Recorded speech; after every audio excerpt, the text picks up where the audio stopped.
Então, eu meio que comecei a escrever o livro 2.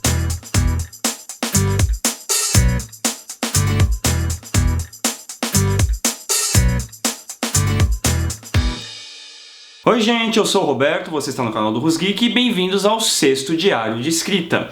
Hoje eu quero conversar com vocês sobre o momento mais assustador, mais tenebroso, mais aterrorizante, mais estranho que o meu livro enfrentou até agora, que é aquele momento em que outras pessoas irão lê-lo. Então, desde o último vídeo eu fiz algumas revisões e alterações no livro, como eu prometi, e aí eu mandei ele para várias pessoas lerem. Esses leitores, como nós, tribo dos escritores, gostamos de chamá-los, são os leitores beta ou beta readers. Por que beta? Porque eu sou o leitor alfa, então, portanto, outras pessoas que vão ler o livro são os leitores beta. No total, eu mandei o livro para 10 pessoas, incluindo a Gabi, entre 16 e 63 anos, para que elas lessem efetivamente o livro. Manuscrito pronto, com todas as partes, minimamente editado e revisado. E essas pessoas vão dar sugestões, deixar comentários e preencher um questionário e coisas do tipo. Como uma pessoa ansiosa que eu sou, eu estou em pânico. Sabe quando dizem que escrever um livro é um processo muito individualista? Bom, não é verdade, ou pelo menos não deveria ser. O que eu acho é que quando você está escrevendo um livro, isso envolve dois processos. Num primeiro momento, você está escrevendo uma coisa para si, e você revisa e reescreve essa coisa até que ela esteja boa o suficiente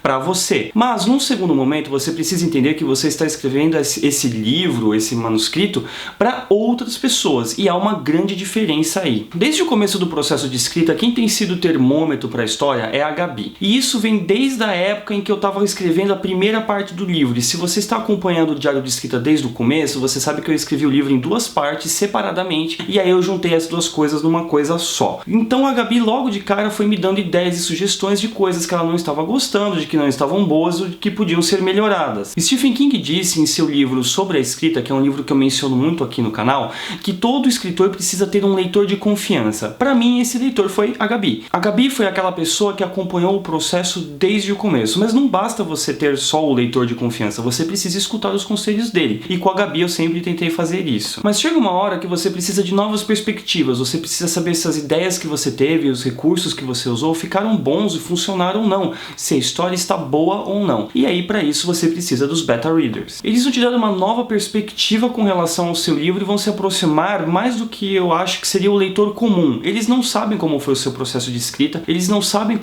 quais são as ideias que você teve, e eles vão ler uma coisa mais ou menos pronta. E eles serão capazes, eu espero, de dar esses insights para você como escritor. Até o momento em que eu gravei este vídeo, apenas 2 dos 10 betas responderam que tinham terminado o livro e eu ainda não recebi as opiniões deles. Junto com cada manuscrito, eu mandei um questionário perguntando detalhes sobre o que eles acharam dos personagens, ritmo, ideias e cadeamento da história, se eles gostaram do livro ou não, e no final desse questionário eu deixei um espaço para eles deixarem seus comentários e sugestões. Eu criei esse questionário porque ele vai ser meu método de avaliação. Muitas pessoas estão lendo no Kindle e fica mais difícil de você exportar as anotações e comentários do Kindle do que num arquivo impresso, por exemplo. Portanto, eu uso esse questionário para avaliar se o meu livro ficou bom ou não, se as pessoas gostaram dele ou não. Então não sei se essa minha ideia está dando certo ou não, porque a maioria das pessoas ainda não me respondeu. Mas eu acho importante para você, que assim como eu, está trabalhando no seu primeiro romance, não fechou com uma editora, não tem o acompanhamento de um editor profissional, contar com a ajuda dos beta readers. É nesse momento em que eles vão poder te ajudar a fazer alterações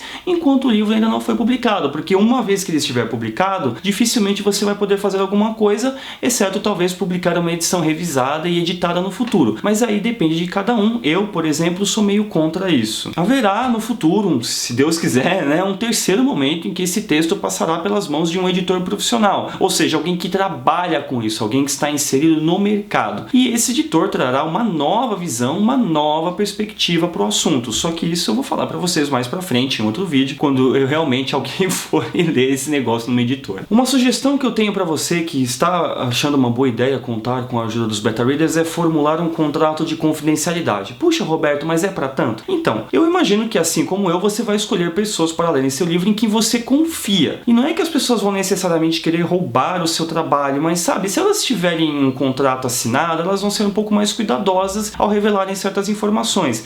É só uma precaução, sabe? Não custa nada. Agora, o que eu tenho feito desde que eu pedi para os meus amigos lerem o meu livro? Bom, eu meio que deixei ele de lado, porque caso contrário eu ia ficar mandando versão atrás de versão, falando, olha, eu tenho um manuscrito atualizado, dá uma olhada. Juro que eu fiz isso só uma vez, tá? Então não, eu chutei ele de escanteio e aí eu vou esperar as pessoas responderem para então fazer as revisões, alterações e reescritas necessárias, uma última revisão ortográfica pesada e aí mandar para todas as editoras que eu puder. Porém, como eu já devo ter dito para vocês neste vídeo e em outros vídeos, eu sou uma pessoa ansiosa, eu sou uma pessoa muito ansiosa. Então, enquanto os meus amigos não me devolvem o livro, eu fiz uma coisa que eu sugiro que vocês não façam. Eu comecei a escrever o segundo livro. Poxa, Roberto, mas você nem terminou o primeiro? Pois é, mas eu sou uma pessoa que não consegue ficar quieta e estou num momento em minha vida em que preciso fazer alguma coisa. Então, como não era a melhor ideia mexer no primeiro livro enquanto as pessoas estavam lendo ele, eu já fui adiantando o trabalho e comecei a escrever o segundo. Em que pé estão as coisas? Avançadas, eu estou rendendo bem, o livro já tem mais de 50 mil palavras e 130 páginas de material escrito. Minha ideia é que ele fique menor do que o primeiro e tenha algo em torno de 100 mil palavras, e se for o caso, isso significa que em pouco mais de um mês eu já escrevi metade dele. Por que eu acho que vocês não devem fazer isso? Porque daqui a pouco os dois livros vão entrar em conflito. Eu sou o tipo de pessoa que prefere se dedicar exclusivamente em um projeto, terminá-lo e aí me dedicar exclusivamente a outro e assim por diante. O fato é que eu estou cada vez mais envolvido com a história e com os personagens do segundo livro e daqui a pouco eu vou ter que colocar tudo isso em pausa e me focar no primeiro de novo. Vai ser difícil equilibrar as duas coisas, mas como eu disse antes, eu precisava disso neste momento, mas não recomendo que você faça o mesmo. Escreva o primeiro livro, termine ele e aí só depois escreva o segundo, e o terceiro, e o quarto, e assim por diante. E é isso, estou escrevendo o livro, estou esperando os comentários das pessoas acerca do primeiro, enquanto isso eu continuo correndo atrás de editoras, mas não tenho nenhuma novidade com relação a isso. Quem sabe, né? A luta continua e é capaz que se bobear eu tenha até 2 manuscritos para mandar para as editoras, isso pode ser interessante, não sei, vamos ver. Pessoas, espero que vocês tenham gostado do vídeo, deixem seu joinha, se inscrevam no canal caso não sejam inscritos,